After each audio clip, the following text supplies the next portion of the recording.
alam ko kay Madriaga is never niya naging kilala itong hindi sila magkakilalang personal nitong si VP Sara. Hindi siya nagtrabaho para kay VP Sara. So nangangahulugan na imposibleng pinagkatiwalaan siya ng ganito kasi bagay na pag-handle ng confidential funds. Ang problema kasi kay Ramil Madriaga dito sa mga mabibigat na aligasyon niya laban kay VP Sara, laban kay Pangulong Duterte, pati laban kay Ombudsman Martires, pati si Attorney Ryan Kilala, sinabi niyang tumanggap ng pera, wala siyang katibayan. Laway lang ang puhunan niya. Napaka-convenient nito para sa sinungaling kasi wala nga siyang ebidensya Yung mga delivery ng pera, cash. So wala daw ebidensya.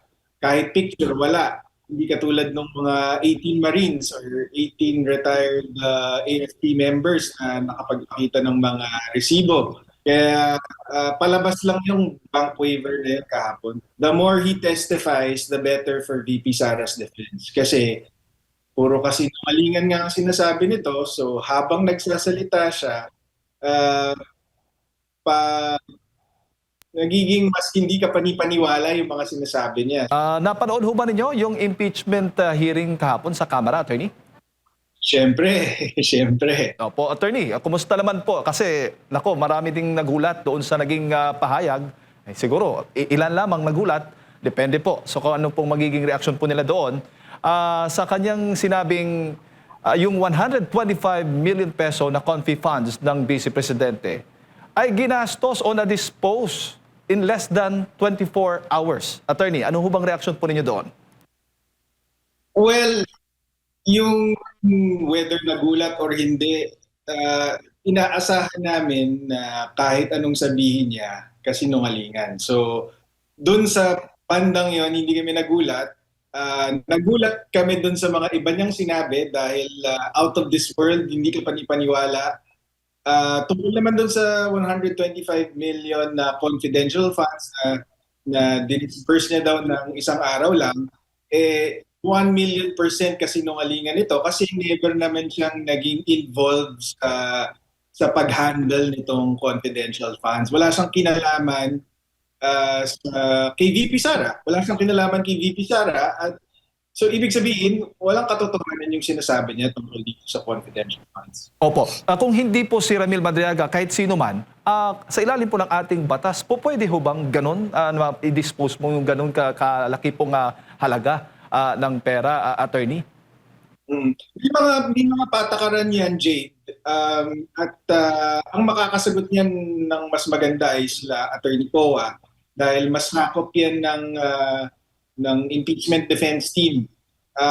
Dito, basta ang alam ko kay Madriaga is never niya naging kilala itong hindi sila magkakilalang personal nitong si VP Sara.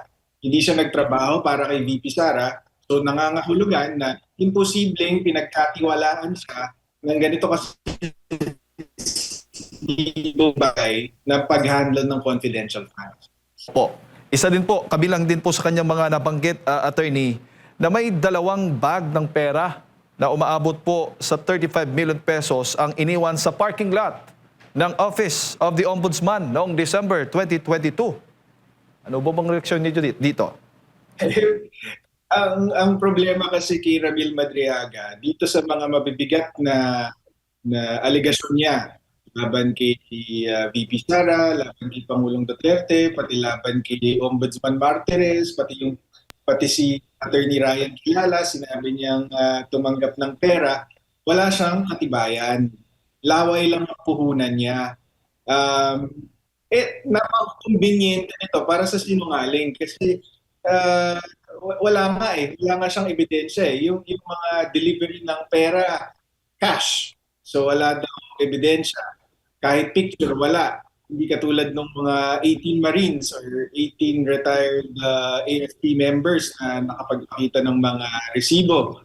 May picture. Yung mga instructions para maghatid ng pera sa kung kani-kanino, puro verbal.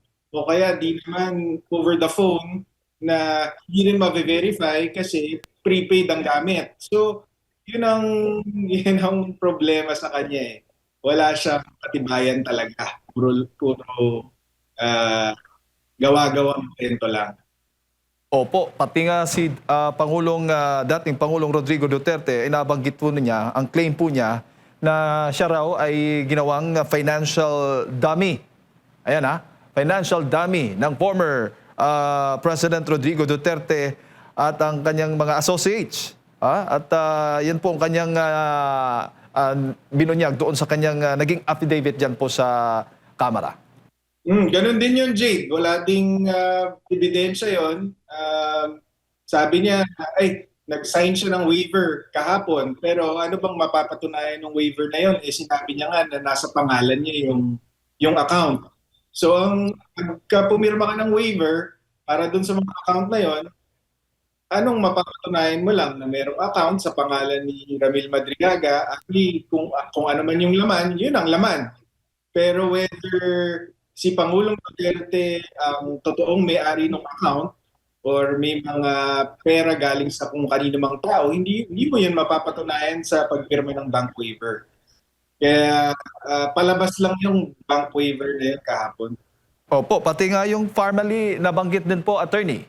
Sinabi din ho niya na nakatanggap din ho, sinuportahan ng family, yung funds mula sa family, sumuporta din doon sa kampanya ng during election kay Vice President Sara Duterte.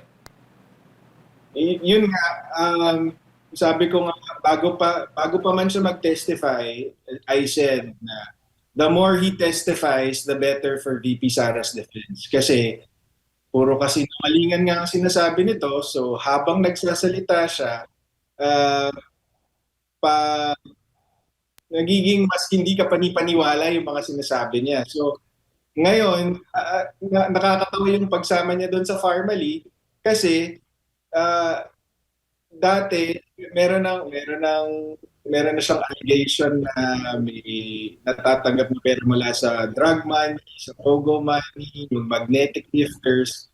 Ngayon, sinama niya pa tong Farmally, parang may narinig pa ako kahapon na something to do with Lucky 99 ba yun? Or yung First Maribeles Corporation.